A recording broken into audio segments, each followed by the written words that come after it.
Olá, jovens padawans, professor Anderson na área. Hoje iniciaremos os nossos estudos sobre geometria espacial. Formas tridimensionais. Objetos tridimensionais são aqueles que têm largura, comprimento e profundidade, ocupando lugar no espaço. Alguns exemplos estão na sua tela. Uma bola, no formato de esfera, uma caixa de arquivo, uma caixa de papelão no formato retangular, uma lata de refrigerante, um dado de metal, a pirâmide do Egito, um parafuso e sua respectiva porca. A geometria espacial é a parte da matemática que trata dos sólidos no espaço tridimensional euclidiano, ou seja, é a geometria para objetos tridimensionais, diferente da geometria plana, que é o estudo de figuras bidimensionais representadas no plano. Figuras bidimensionais possuem comprimento e largura. Figuras tridimensionais possuem comprimento, largura e profundidade. Para representar objetos tridimensionais, utilizamos o espaço com os eixos x e y, já estudados no plano cartesiano, e um terceiro eixo vertical, eixo z, para representar assim as três dimensões dos objetos: largura, comprimento e profundidade. Poliedros. Poliedros são sólidos limitados por polígonos planos, sejam eles regulares ou irregulares. Poli significa muitos, edros, faces. Poliedros. Então, objetos tridimensionais da geometria espacial que possuem muitas faces. E essas faces devem ser obrigatoriamente polígonos planos, regulares ou irregulares. Se analisarmos os objetos tridimensionais apresentados anteriormente, verificamos que a bola não é um poliedro, porque é uma superfície curva. A caixa pode ser considerada um poliedro, porque todas as faces da caixa são retângulos. Então trata-se de um poliedro. A nossa lata de refrigerante não é um poliedro, porque ela também possui superfícies curvas. O nosso dado também é um poliedro, porque é formado por 6 faces que são quadrados. Quadrado é um quadrilátero em que todos os lados são iguais. A pirâmide também é um exemplo de poliedro, pois trata-se de um sólido que possui paredes poligonais. A sua base é quadrangular e suas faces laterais são triangulares. Já o parafuso e sua respectiva porca não pode ser considerado poliedro. Por quê? Porque possuem superfícies curvas.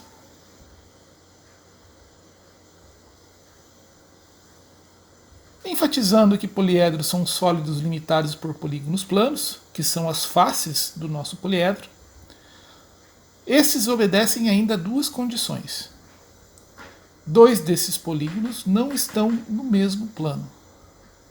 Cada lado de um polígono é comum a 2 e somente 2 polígonos. Vamos exemplificar 2 sólidos que não são considerados poliedros. O objeto à esquerda trata-se de um sólido que possui 2 faces que estão no mesmo plano. Portanto, nós não consideramos o objeto à esquerda um poliedro. Já o objeto à direita, nós verificamos que a aresta, a borda destas faces, são comuns a várias faces. No caso, essa aresta, que é a borda do nosso poliedro, essa aresta, que é a borda do nosso objeto, ela é comum a 1, 2, 3, 4 faces. Portanto, aqui nós não temos um exemplo de poliedro. Poliedros convexos e não convexos. Um poliedro, para ser convexo, todos os segmentos desenhados dentro deste poliedro, os segmentos estão completamente contidos dentro do poliedro. Nós verificamos aqui que quaisquer segmentos que tenhamos por extremidades, que estejam dentro do espaço delimitado pelo nosso poliedro, todo o segmento está contido dentro desse espaço. Já no lado direito da sua tela, você tem o exemplo de poliedro não convexo. Nós percebemos que não são todos os segmentos de reta desenhados dentro deste poliedro que estão completamente contidos pelo espaço por ele delimitado. Nós verificamos que, no caso desse exemplo aqui, existe uma porção deste segmento de reta em que os extremos estão dentro do poliedro, mas nós verificamos que existe uma parte do segmento que está fora do poliedro. Portanto, trata-se de um poliedro não convexo. Então, à esquerda eu tenho um poliedro convexo e à direita eu tenho um poliedro não convexo. Elementos de um poliedro. São elementos de um poliedro os vértices, que são as pontas do poliedro, as arestas, que são as bordas dos poliedros. Lembre que quando estudamos polígonos, as bordas do polígono são os seus lados. Já nos poliedros, as bordas dos poliedros são suas arestas, que são os segmentos de reta. E as faces, que são polígonos quadrados. ABCD, ABEF, BCFG, CDGH, EFGH, ADEH. Nesse exemplo, nós temos um cubo.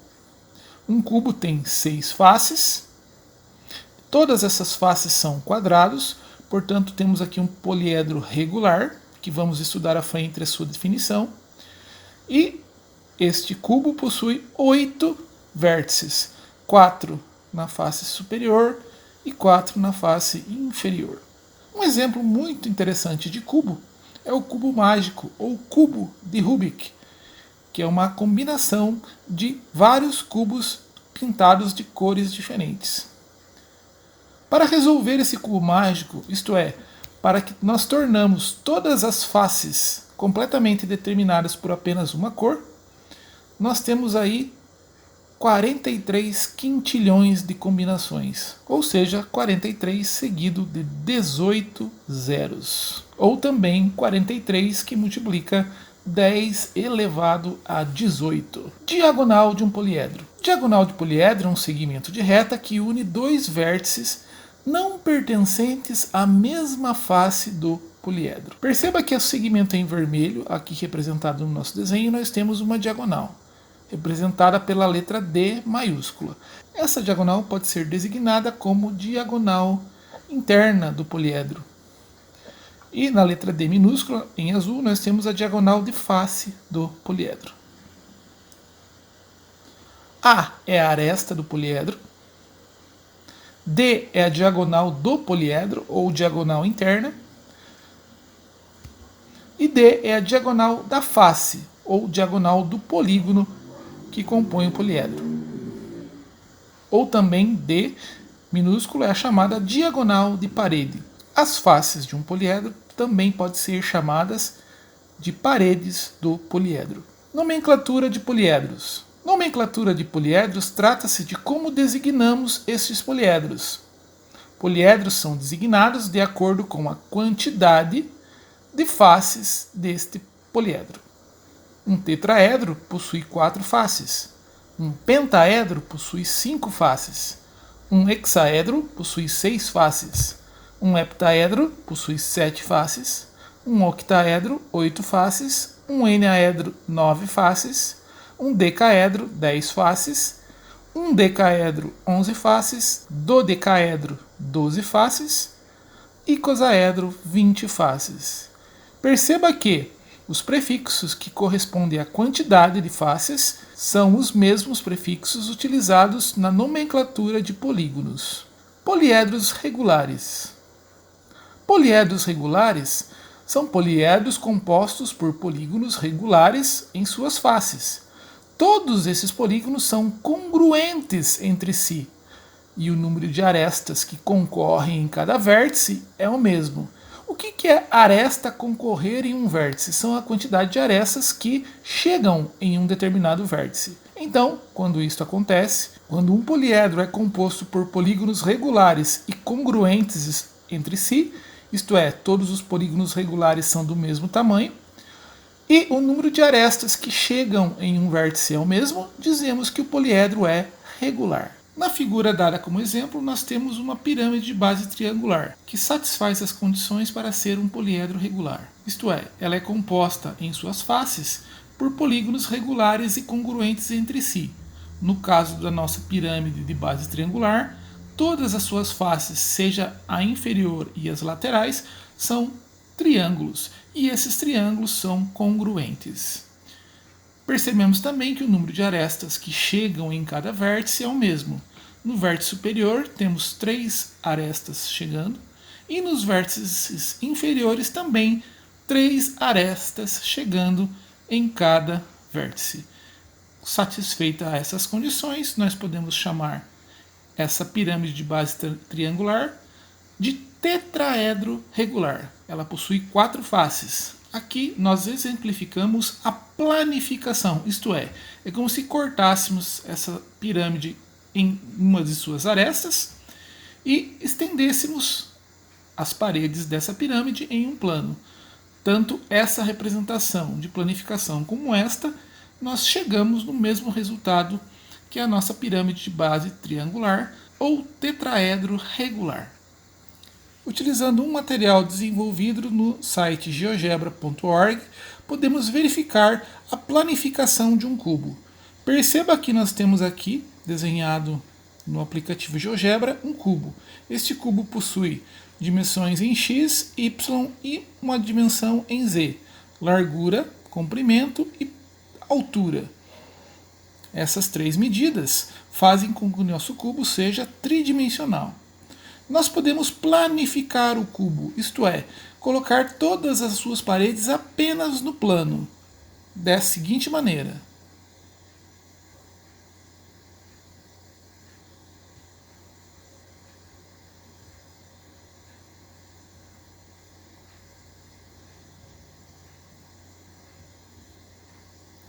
Aí você tem o cubo planificado. Verifique que todas as paredes do cubo estão representadas apenas no plano XY. Verifique que nós temos o cubo e ele está planificado, isto é, todas as suas paredes estão representadas apenas no plano XY. Isto é uma planificação. É colocar todas as paredes do nosso poliedro em um plano XY. Poliedros irregulares. Poliedros irregulares são aqueles formados por faces que são polígonos, mas esses polígonos não são congruentes entre si. Isto faz com que os nossos poliedros sejam considerados irregulares. Verificamos aqui que nós temos aqui um poliedro. Esse poliedro é formado por faces. Todas as faces deste poliedro são retângulos, mas os retângulos possuem, evidentemente, medidas diferentes. Logo, nós temos um exemplo de poliedro irregular. Embora todas as faces sejam retângulos, os retângulos não são congruentes entre si. E neste exemplo eu tenho uma pirâmide de base triangular.